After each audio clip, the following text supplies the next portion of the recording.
सांगली जिल्हा परिषदेमध्ये महायुतीचाच अध्यक्ष होणार आहे आणि तो कसा होईल हे योग्य वेळी सांगू असं पालकमंत्री चंद्रकांत दादा पाटील यांनी रविवारी स्पष्ट केले। तर राष्ट्रवादी पक्षाची नोंदणी व्हीप बजावणे हा त्यांच्या पक्षाचा विषय आहे, पण व्हीप मोडला तर आता नवीन कडक कायदा आहे ते फक्त समजावून सांगितलं होतं असं पालकमंत्र्यांनी स्पष्ट केले। जागतिक महिला दिनानिमित्त जिल्हा प्रशासनाच्या वतीने कन्या सबलीकरण उपक्रमांतर्गत मोफत सेल्फ डिफेन्स प्रशिक्षण कार्यक्रमांतर्गत येलो बेल्ट ग्रेड प्रमाणपत्र वितरण करण्यात आले। या कार्यक्रमानंतर पालकमंत्री चंद्रकांत दादा पाटील यांनी पत्रकारांशी संवाद साधलाय।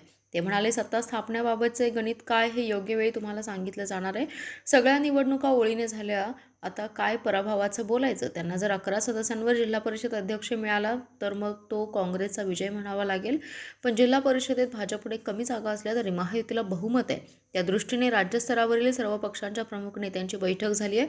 या बैठकीमध्ये जिल्हा परिषदेत सत्ता स्थापन करण्याबाबत चर्चा झाली। कोणत्याही परिस्थितीमध्ये सांगली जिल्हा परिषदेत महायुतीचाच अध्यक्ष असणार असल्याचं त्यांनी स्पष्ट केलं आहे।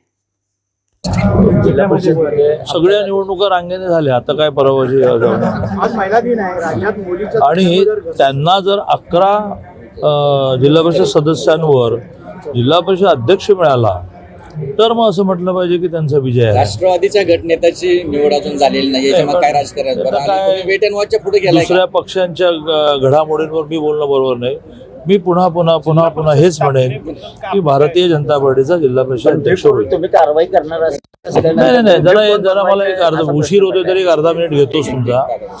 हे जे वारंवार राष्ट्रवादी अजितदादा गटाचे नेते म्हणतात, जे माझे दोन्ही मित्रच आहेत, आजही मित्र आहेत, की मी भीती दाखवली नाही, तर आमचा व्हीप त्यांना लागूच होऊ शकत नाही, कारण गट एकत्र फॉर्मच करता येत नाही, ठरवलं तरी पण फॉर्म करता येत नाही। मी असं म्हटलं की त्यांच्या गटनेत्याने व्हीप काढला तर तो व्हीप तोडणाऱ्याला पूर्वीसारखं सोपं राहिलं नाही। सभागृहातच निलंबनाचा नवीन क्लॉज आला, म्हणजे कोणाचा व्हीप तोडला तर राष्ट्रवादीचा। कोण ते निलंबन करणार? राष्ट्रवादीचा गटनेता। माझा काय संबंध? मी कायदा समजावून सांगितलं। आता हे कायदा समजून सांगणं हे जर आवडणार नसेल तर तेही बंद करून टाकतो।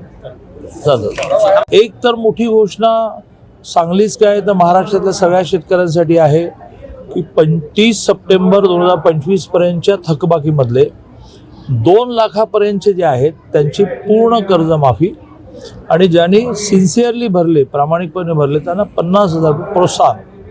आता हळूहळू जिल्ह्यातली आकडेवारी समोर यायला लागेल। माझा प्राथमिक अंदाज असा आहे की साधा 60,000 शेतकऱ्यांना याचा लाभ होईल। बाकी सगळ्या गोष्टी हळूहळू उलगडत जातील। म्हणजे मग कोल्हापूरचं विमानतळ आहे, शेरी नाला आहे, म्हणजे शेरी नाला असं स्पेसिफिक नावानेही उल्लेख असेल, पण सगळ्यात महत्त्वाचं म्हणजे शहरांच्या एकूण 29 महानगरपालिका आणि जवळजवळ 350 नगरपालिका नगरपंचायतींना खूप मोठ्या प्रमाणात निधी हा सांडपाणी व्यवस्थापनासाठी मिळाला, तर आपोआपच तो शेरी नाल्याला सुद्धा मिळेल।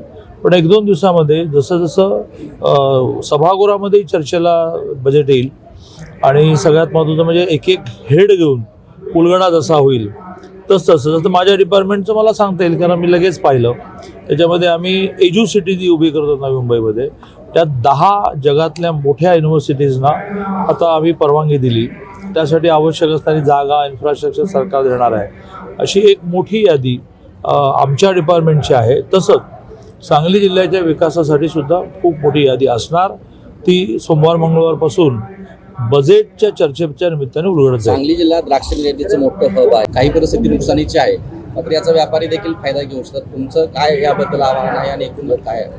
नाही, व्यापाऱ्यांना मी विनंती असे करेन की शेवटी जे नागरिक आहेत, शेतकरी आहेत, द्राक्ष उत्पादक, ते आपलेच आहेत ना।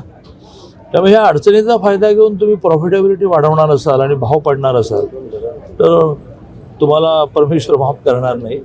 आणि त्यामुळे एकमेकास सहाय्य करू, अवघे धरू सुपंथ। त्यामुळे अडचणीच्या काळात शेतकऱ्याला सुद्धा बरा भाव कसा मिळेल, लोकल मार्केटमध्ये द्राक्ष कशी जातील, तर युद्ध किती दिवस चालणार आहे आणि काय माहीत नाही, पण तो तेवढा काळ मात्र सगळ्यांनी एकमेकाला मदत केली। यापुढे निर्यात शुल्क जास्त वाढणार आहे, म्हणजे एका कंटेनर मागे जवळपास 3.5 लाख रुपये एक्स्ट्रा द्यावे लागतील निर्यातदार, असं सांगितलं जाते। नाही, अजूनही ह्या सगळ्या विषयांची स्पष्टता यायची आहे। एखाद्या विषयाची स्पष्टता न येता बोलणं हे बरोबर नाही। खासदार विशाल पाटलांनी सांगितले की